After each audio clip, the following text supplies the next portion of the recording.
Relationship involves two parties. It may be an individual or a group of people or even a country, which needs a tie or a bond to help maintain good connection. In our faith, it is very essential to have an intimate personal relationship with God who made everything on earth and gave us the life, a reason to love people around us. Our dating life, marriage, friendship, and family relationship reflect our journey with God. Knowing Jesus Christ in our life plays an important guide in taking care of our relationship to people around us. Scriptures in the Bible offer endless wisdom and guide that help our way to have a healthy and good relationship. It is God who chose people to be with us, grow in love, and help our journey in faith to God.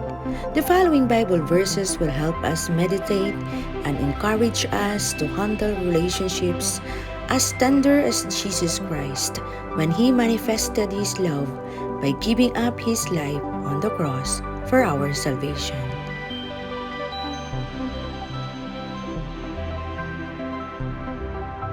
My dear brothers, take note of this. Everyone should be quick to listen, slow to speak, and slow to become angry. For man's anger does not bring about the righteous life that God desires. James 1 verses 19 to 20.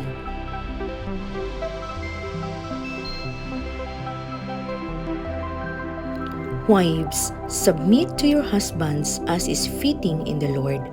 Husbands, love your wives and do not be harsh with them. Children, obey your parents in everything, for this pleases the Lord. Fathers, do not embitter your children, or they will become discouraged. Slaves, obey your earthly masters in everything, and do it not only when their eye is in you, and to win their favor, but with sincerity of heart and reverence in the Lord. Whatever you do, work it out with all your heart, as working for the Lord, not for men, since you know that you will receive an inheritance from the Lord as a reward. Colossians 3 verses 18 to 24. Two are better than one, because they have a good return for their work. If one falls down, his friend can help him up, but pity the man who falls and has no one to help him up. Also, if two lie down together, they will keep warm. But how can one keep warm alone? Though one may be overpowered, two can defend themselves. A cord of 3 strands is not quickly broken. Ecclesiastes 4 verses 9 to 11. Honor your father and your mother, so that you may live long in the land of the Lord your God is giving you. You shall not murder, you shall not commit adultery, you shall not steal, you shall not give false testimony against your neighbor. You shall not covet your neighbor's house.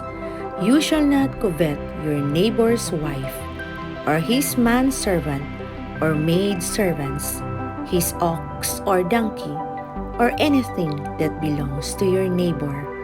Exodus 20 verses 12 to 17. A truthful witness gives honest testimony, but a false witness tells lies.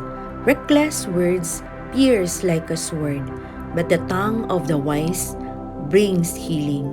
Proverbs 12 verses 17 to 18. He who walks with the wise grows wise, but a companion of fools suffers harm. Proverbs 13 verse 20.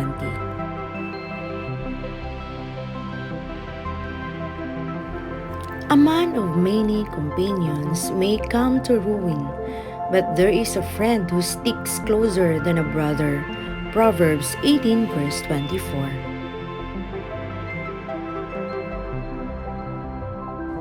The purposes of a man's heart are deep waters, but a man of understanding draws them out. Many a man claims to have unfailing love, but a faithful man who can find? The righteous man leads a blameless life. Blessed are his children after him. Proverbs 20 verses 5 to 7.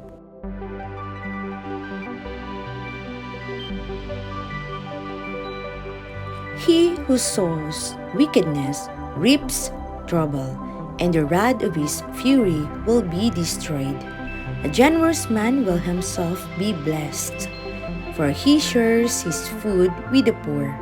Proverbs 22 verses 8 to 9. He who loves a pure heart and whose speech is gracious will have the king of his friend. The eyes of the Lord keep watch over knowledge, but he frustrates the words of the unfaithful.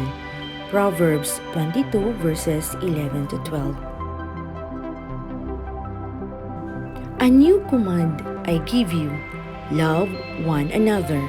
As I have loved you, so you must love one another. By this, all men will know that you are my disciples, if you love one another. John 13 verses 34 to 35. Again, I tell you that if two of you on earth agree about anything you ask for, it will be done for you by my Father in heaven. For where two or three come together in my name, there I am with them. Matthew 18 verses 19 to 20. Do not deprive each other except by mutual consent and for a time, so that you may devote yourselves to prayer. Then come together again, so that Satan will not tempt you because of your lack of self-control. I say this as a concession, not as a command. I wish that all men were as I am, but each man has his own gift from God. One has this gift, another has that. 1 Corinthians 7 verses 5 to 7.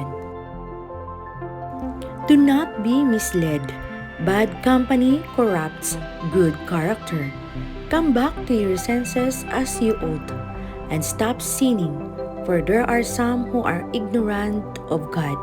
I say this to your shame. 1 Corinthians 15 verses 33 to 34. Above all, love each other deeply, because love covers over a multitude of sins. Offer hospitality to one another without grumbling. Each one should use whatever gift he has received to serve others, faithfully administering God's grace in its various forms. 1 Peter 4 verses 8 to 10. Jesus answered, Love the Lord your God with all your heart, and with all your soul, and with all your strength, and with all your mind, and love your neighbor as yourself. Luke 10 verse 27.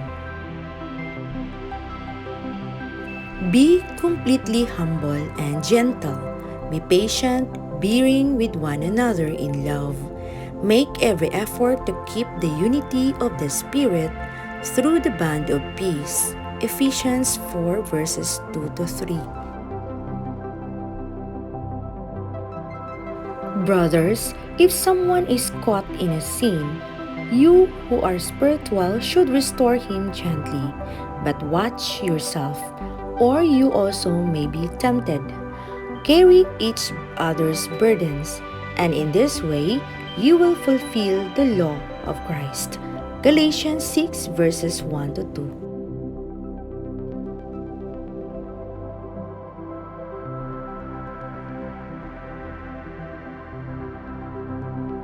Let us not become weary in doing good, for at the proper time we will reap a harvest if we do not give up. Therefore, as we have opportunity, let us do good to all people, especially to those who belong to the family of believers. Galatians 6 verses 9 to 10. God bless us all.